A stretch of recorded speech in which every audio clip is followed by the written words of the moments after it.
You guys can go ahead, no mics today. Go ahead, let her rip. All right, we heard yesterday about how Cole Bauer has kind of staked a claim for the number 3 spot. Just what have you seen from him that's been so impressive? The ability to process information quickly, which is really hard for young kids. You know, to learn a different offense that fast, to be able to process all the new vocabulary, and being able to process it, like, you know, because no huddle is sometimes easier to those teams signals and away you go. When your team that uses wristbands and huddles and stuff, you got to communicate to people. Sometimes longer plays, and then as you communicate, walk up the line of scrimmage, make sure are we aligned, who's motion, who's moving, all that stuff that makes us so, you know, so fun offensively, so diverse offensively, and he picked it up really well. So I think that's the biggest thing. Besides, he's a talented young man, obviously, but the ability to process. All the years I've coached, all young kids are all different levels of being able to process information. That's what I call it functional intelligence. How much information can you process in a short period of time? And some guys do it quickly, some guys take a little while. That's okay. So it's really neat about that. He just has done it really, really fast. It's pretty impressive. With Cole, what did you see from him when you guys were recruiting him? What were some of his traits that stood out? Strong arm, athlete, he's a baseball player too. I think he threw, I don't mean to be misquoted, it was like a low 90 fastball type kid. So a strong arm, tough, you know, and you can see on tape where you can run, be a physical kid, and like just have that. His dad's that kind of guy, obviously, and played in college and a tough guy and a heck of a, you know, doing a great job with the Colts, obviously. So I think he saw that kind of stuff. And then, you know, the ability to, and then he's won games when he was in high school and stuff. I think that's the kind of thing that stood out.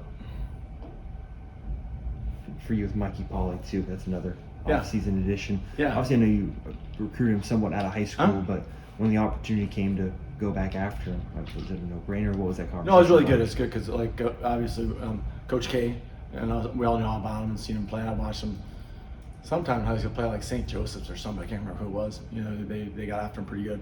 But it was good to get him because he's a multi-sport kid too. Now another baseball player, football type kid, athlete, bigger body. And the neat thing about those kids are they coming in, they're not 180-pound kids. They're 205 or 10 or whatever. They're bigger type kids. That helps them kind of jump into the fray a little bit. And Mike's obviously been through it, been a year in a different program. So it was exciting. It's good to get those, especially being a local kid as well. That's pretty awesome. Lance had a lot of praise yesterday for being, and I just wondered from your perspective, when you first got him and saw him. First got him, what, you mean like first got him like 3 years ago, got him? Yeah, absolutely. So what he is now. He is probably, I'll say this, I don't know how to say this properly, for all the years I've coached, and then it's a lot more years than I thought. And if I think about like, damn, it's like 30 years or something. But all the guys, he might have made the most progress in terms of just, now, a couple things, exceptionally fast and had a rocket arm. So those two things it's not like all of a sudden this arm strength came out of, no. He had an unbelievably strong arm, unbelievably fast. The thing he's done, what's been really fun here is Coach K's calling the offense, and he's awesome. I get a chance to coach quarterbacks. A lot of times you go to places where quarterback guys are coordinators and they don't get as much time. And these kids nowadays all have personal quarterback guys, right? And that's awesome. Well, here in our opportunity, Andy's so awesome what he does, it gives me a chance to just coach quarterbacks and basically train them, for lack of a better word, and do more and be able to watch more like, ooh, Jason, you're overstriding, you got a little long stride, which is making your release long. Let's work on that. Now they have to do all the work. It's not like me going, hey, okay, but I can just look at things and see things like this and watch how the game's being played now and our RPO stuff and our platform stuff and all that stuff, see what our kids need to work on and find a drill that kind of makes it work, and then they go and do it and do it and do it. And I'm not a million drill guy. I'm like, these few drills, you just continually do them over and over, it just starts clicking. And it just started clicking for him.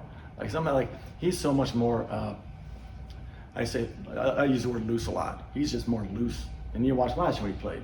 You know, before it's kind of more rigid, still straight line fast, obviously, but kind of something now it's like he can off-platform stuff and making plays.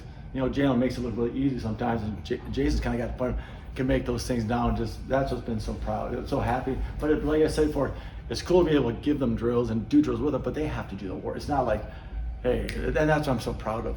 You know, people sometimes look at me, such a nice kid. You talk to him, how like, sometimes he might give off of the ability to how much does he really work at. He works at it so hard, and he's so driven, and he wants to be so good. He wants to, and he showed him when he went out and played last year. So that's been so awesome. So I'm so proud of him. I really am. Can you point to one thing that opened the door for that kind of progress that he had? You know what I think a little bit, and we talk about this a lot, myself and Andy and the staff and Coach Leipold, is I think as you get a taste of it, your first year, you get thrust into a tough situation, obviously, and then Jalen goes in and starts going. All of a sudden, you get a chance to kind of sit back, but then you get to keep working and start competing, and maybe not as much pressure, whatever word you want to use, a little more like.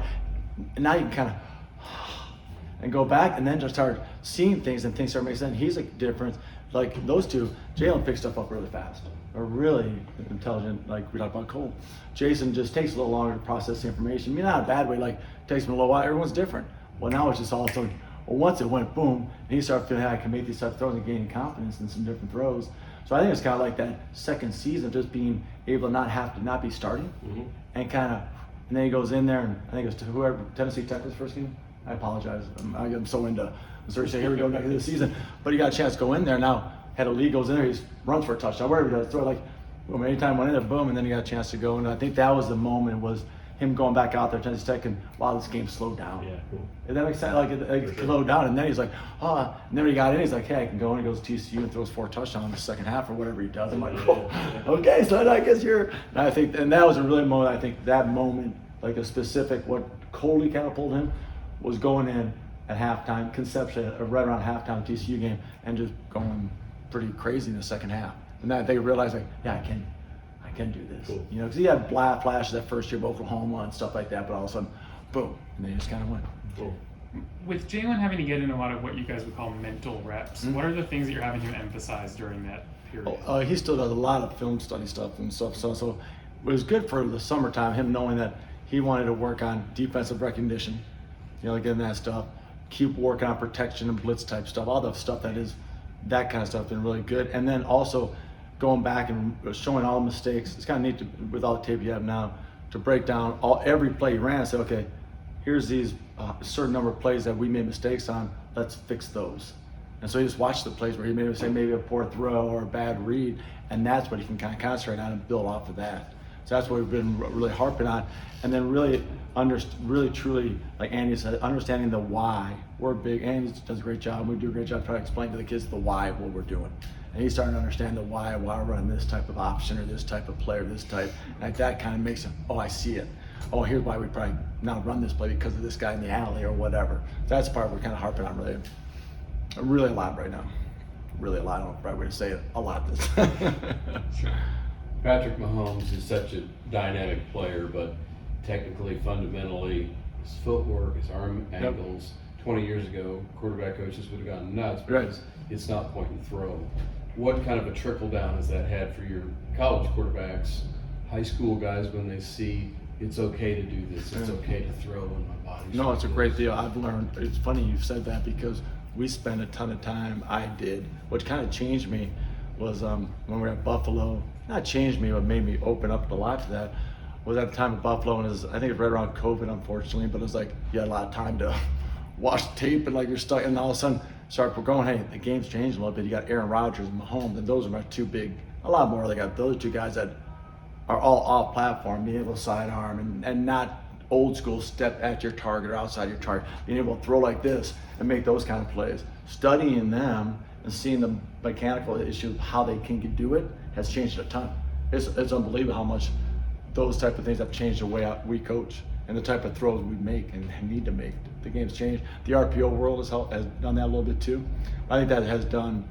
I think it's a great point that has taught. That has made me teach differently or teach different things and really work on those kind of things and study those kind of guys and realize you can do it. And the neat thing about a lot of those guys is it's a baseball background a little bit, like Kyler Murray too, and like the guys that have those baseball, like all the stuff, point guards in basketball, all the stuff that have that, we call it spatial awareness, but then the ability to make those kind of throws, which no way back in the day you were allowed to be benched.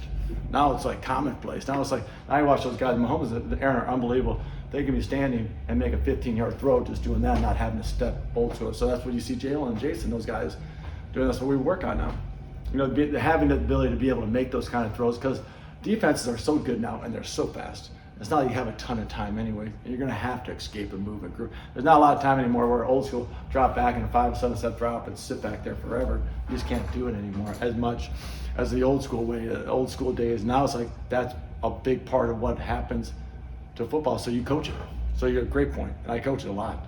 we spent a lot of the year come out and watch drills. Always some type of movement, escape type plays that are going to be in a game, and be able to throw against your body stuff you weren't allowed to do. That now those guys make it commonplace doing that kind of stuff. So we work on it. I think it's starting to show all around, but to these guys, you kind of Jalen makes it look pretty easy, and Jason, those guys just kind of keep doing it. It kind of becomes easier, for lack of better words. Great question. Anything else, MC?